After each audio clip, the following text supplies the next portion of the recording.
It was one of those quiet Sunday mornings where the world just seemed at peace. I was out front, wiping down my Lamborghini Urus, sunlight glinting off that deep emerald paint like liquid glass. The air smelled like car wax in early summer. That's when I heard it, the sound that could ruin any peaceful moment. The sharp rhythm of heels striking concrete. Click, click, click. I didn't need to look up to know who it was. Cheryl, the self-proclaimed queen of our HOA. Around here, folks had another name for her, Karen Supreme. "Beautiful car?" she said. Fake smile plastered across her face as she leaned halfway into my driveway like she had a stake in it. I didn't realize they allowed non-members to park luxury toys here. I kept my cool, forcing a polite grin. "Morning, Cheryl." "Yeah, I live here. Been on this street longer than your little rule books existed." She gave this laugh, tight, cold, the kind that sounded more like a warning than humor. "Oh, you must have misunderstood.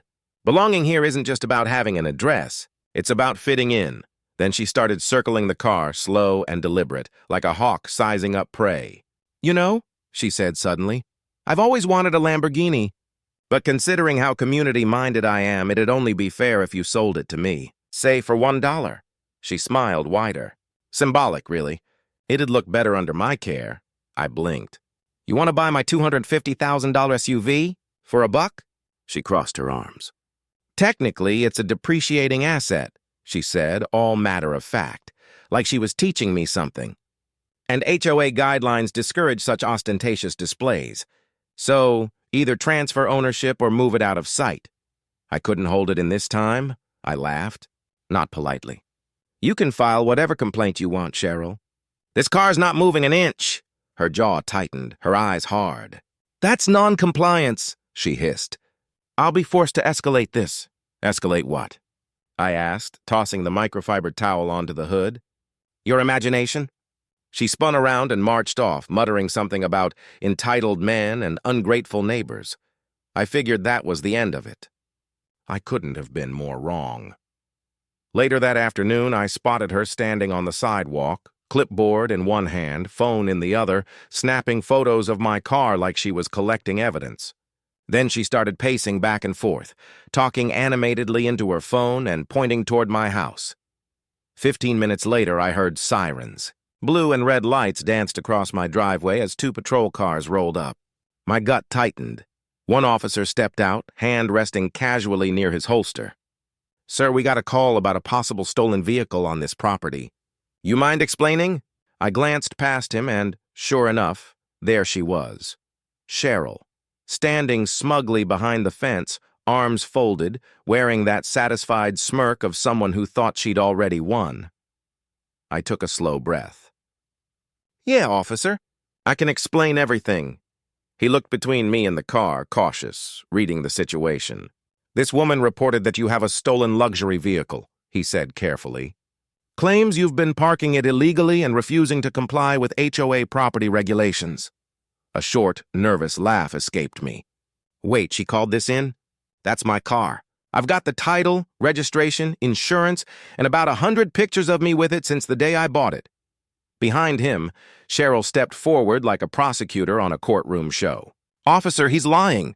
That car used to belong to one of our community members before he—" She paused dramatically, disappeared. "And now this man's been bragging about buying it for $1. Clearly something shady is happening here." The officer sighed. "Ma'am, please step back." But Cheryl didn't budge. "No, this is our neighborhood. I'm the HOA president. We have every right to keep criminals out." Her voice carried down the cul-de-sac, echoing against the houses. Curtains moved.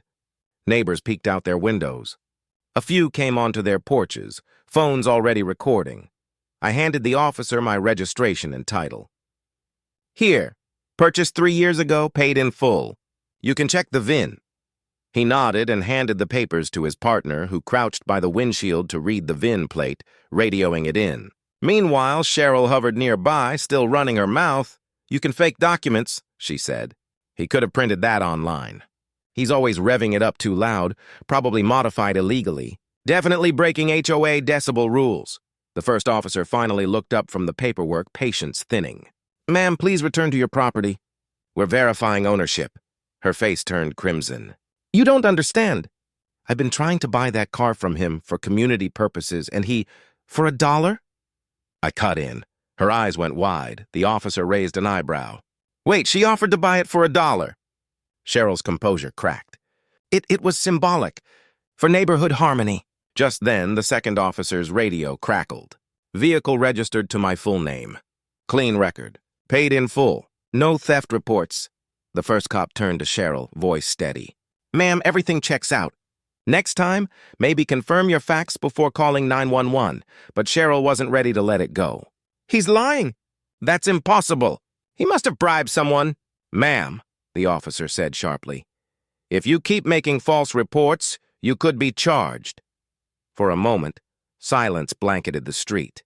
Cheryl's face twitched as she tried to recover some dignity. I'll be filing an official HOA violation, she snapped. You haven't heard the last of this. She turned so fast she nearly tripped over her own heels. The officers gave me an apologetic nod and drove off, leaving me standing there, half amused, half exhausted. But I should have known better. With Cheryl, that wasn't the end. That was just the beginning of the storm. The next morning, when I opened my front door, something immediately caught my eye. A thick envelope taped to it. Bold red letters stamped across the front. HOA infraction notice. Urgent. I tore it open right there on the porch. Inside was a stack of papers, 3 pages long, written in legal-sounding jargon that barely made sense.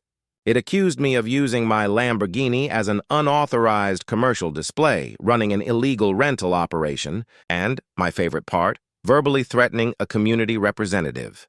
At the bottom, Cheryl's signature was front and center, big, swooping cursive that looked like she'd practiced it in the mirror. She really thought this was a courtroom, I laughed out loud. Unbelievable, I muttered. But as I flipped through the pages, my smile faded. Tucked behind the complaint were photos, grainy zoom-ins of me standing in my own driveway, my car parked out front, even a shot of me unloading groceries. That's when the laughter stopped. This wasn't just HOA drama anymore. She was stalking me. That afternoon, I decided to confront her, calmly, face to face.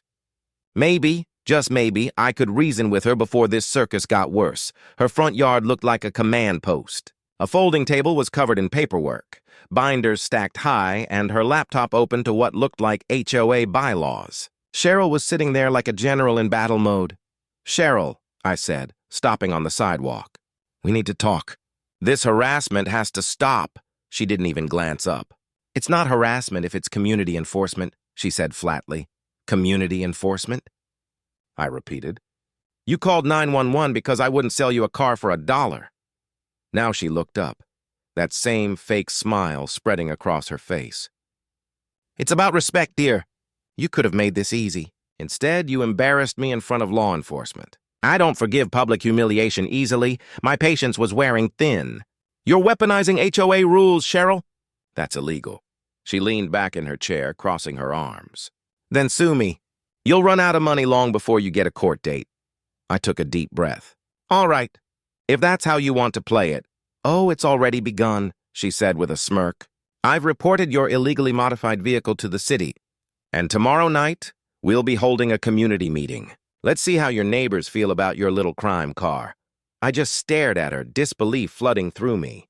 You're really doing all this because I said no to a $1 offer? Her eyes narrowed, voice dripping venom. Some people just don't belong among the refined. The next evening, I came home to find flyers taped to every single mailbox. Community safety meeting. Subject, unauthorized resident vehicle investigation. And right there, front and center, was a photo of my Lamborghini. But this time, Cheryl had gone way too far. What she didn't know was that I'd already installed a high-definition home security system. Every move she made around my property was on video, including the night she trespassed. Took those photos and snooped near my garage. If she wanted a show, I'd give her one. When the so-called meeting began, the HOA clubhouse looked like the set of a reality show. Dozens of neighbors sat in folding chairs, whispering, waiting. Some were curious. Others just came for the drama. At the front of the room stood Cheryl, microphone in hand, dressed in a bright red blazer like she was running for mayor. "Thank you all for coming," she said sweetly, voice sugar-coated and fake. "We have a serious issue threatening our neighborhood. A resident flaunting illegal luxury property, disturbing the peace, and engaging in possible fraud," the crowd murmured.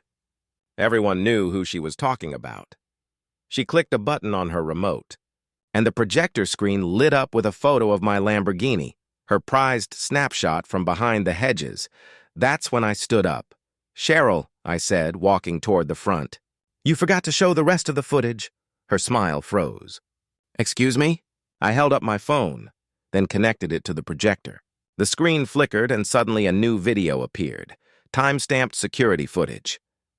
There she was, Cheryl, caught in 4K, sneaking onto my driveway in the middle of the night, crouched down, taking pictures, trying to open my gate. A collective gasp rippled through the crowd. I pressed play again. The next clip showed her walking along my property line, measuring tape in hand, muttering about how my car didn't fit the image of this community. Someone whispered, "She's lost it." I turned to the audience. "These are your HOA fees at work, folks." Cheryl called the police on me, lied about a stolen car, and filed fake reports. All because I refused to sell her my car for $1. Cheryl's face went white. "That's taken out of context," she blurted. "He's violating privacy laws." Before she could dig herself deeper, one of the HOA board members stood up. "Cheryl, enough. You've crossed the line." Again. Another neighbor chimed in. "Yeah, you made us all look insane calling the cops over a car." Then someone else raised their phone. "I've already sent this footage to the city's code enforcement office." "What did you do?" "That's trespassing and harassment." The room erupted. Voices overlapped, murmurs turned to shouts. "Cheryl's mask finally broke. You can't do this to me," she shouted. "I am the HOA." I looked her dead in the eye. "No," I said quietly. "You were?" 2 weeks later, I saw her again, but not at the neighborhood meetings. She was outside the courthouse, sunglasses on, pacing nervously while talking to her lawyer.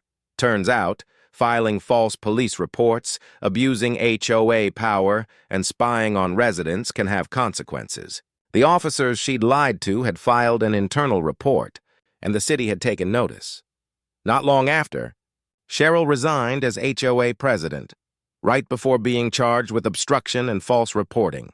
Now, every time I walk past my driveway, I can't help but smile. The Lamborghini still sits there shining like new, not $1 cheaper, not an inch moved, and sometimes when I hear heels clicking down the street, I almost miss the chaos, almost. Which moment shocked you the most? Tell us in the comments below. And don't forget to hit that like button if you love more wild HOA stories.